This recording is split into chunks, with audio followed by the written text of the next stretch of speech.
Sir, राष्ट्रपति के अभिभाषण पर जो चर्चा चल रही है, भाषण अगर पढ़े सुने तो भी लगता है कि जैसे प्रोफेसर साहब ने कहा कि देश की स्थिति ठीक नहीं है। लेकिन ठीक लगता है जो हमारे सामने महान देशभक्त मंडली बैठी है, उनको लगता है कि सब कुछ ठीक है। राष्ट्रपति देश की संवैधानिक प्रमुख है,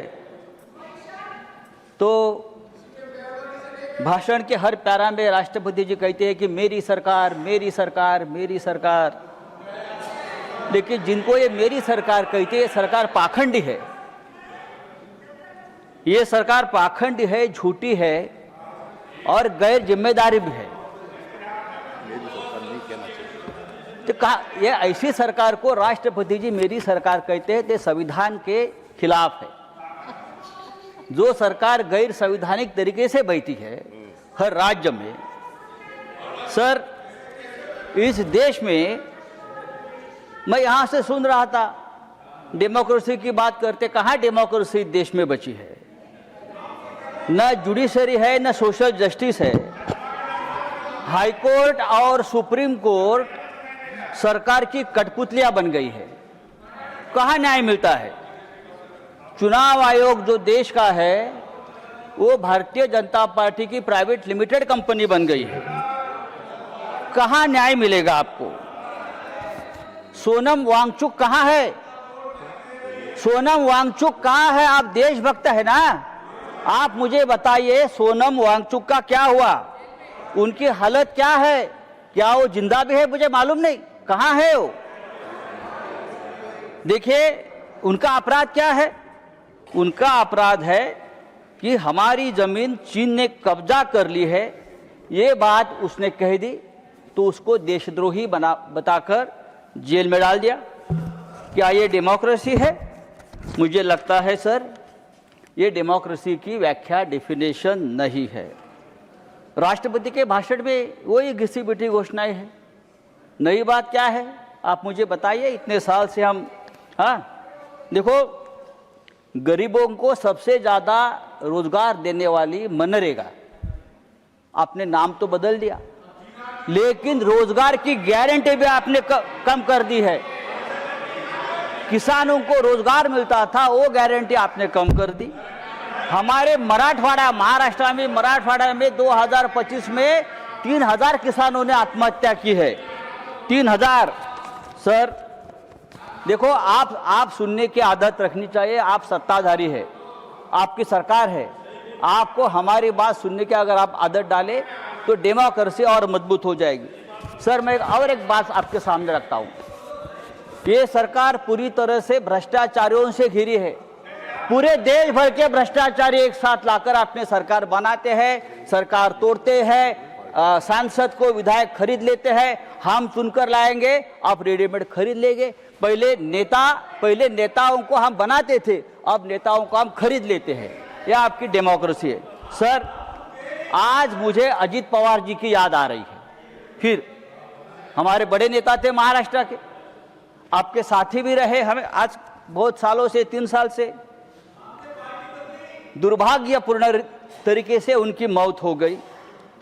आज भी हम लोग सदमे में है कि ये कैसा हो गया। इतना एक दमदार आदमी, जिस तरह से उनकी मौत हो गई, दुर्घटना हो गई, आज भी हम लोग सदमे में। अजीत टाइम में खत्म हो गया, ठहरो सर। अजीत पवार के ऊपर 70,000 करोड़ के सिंचाई घोटाले का आरोप किया था आपकी सरकार ने, आपकी सरकार ने किया। लेकिन वो भारतीय जनता पार्टी के साथ आ गए और पवित्र हो गए। 15 जनवरी को अजित पवार जी ने एक बयान दिया था।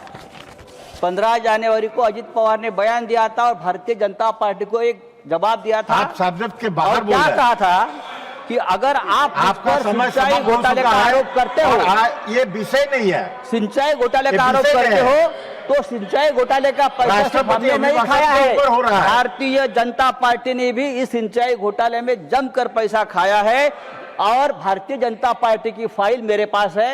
ये अजित पवार का बयान 15 जनवरी को आया है। और उसके बाद 10 दिन बाद अजीत पवार की विमान दुर्घटना में मौत होती है।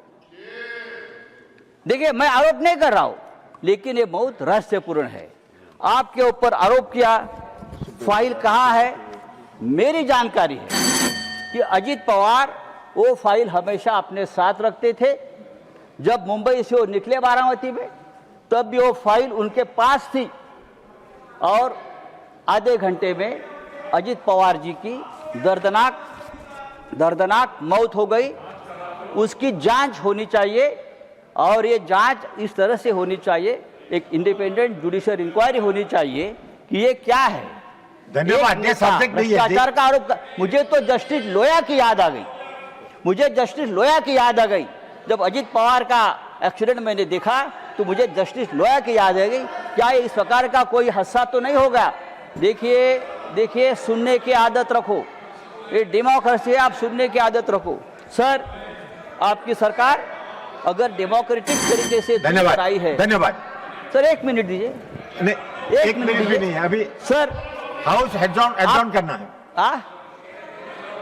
सर, समाप्त कीजिए। ये सरकार हिंदुत्व की बात करती है, लेकिन इस देश में सबसे ज्यादा तकलीफ में अगर कोई होगा तो हिंदू है। हिंदू में हिंदू गंदे पानी पीकर मरता है। लखनऊ में हिंदू कप सिर्फ पीकर मरता है और बांग्लादेश में हिंदू को मार दिया जाता है। और देश के प्रधानमंत्री और देश की सरकार उसके ऊपर चुप बैठी है। सर, आदरणीय राष्ट्रपति जी ने अगर इस बात का जिक्र किया होता तो हम बहुत आपके स्वागत करता। धन्यवाद। Now special mention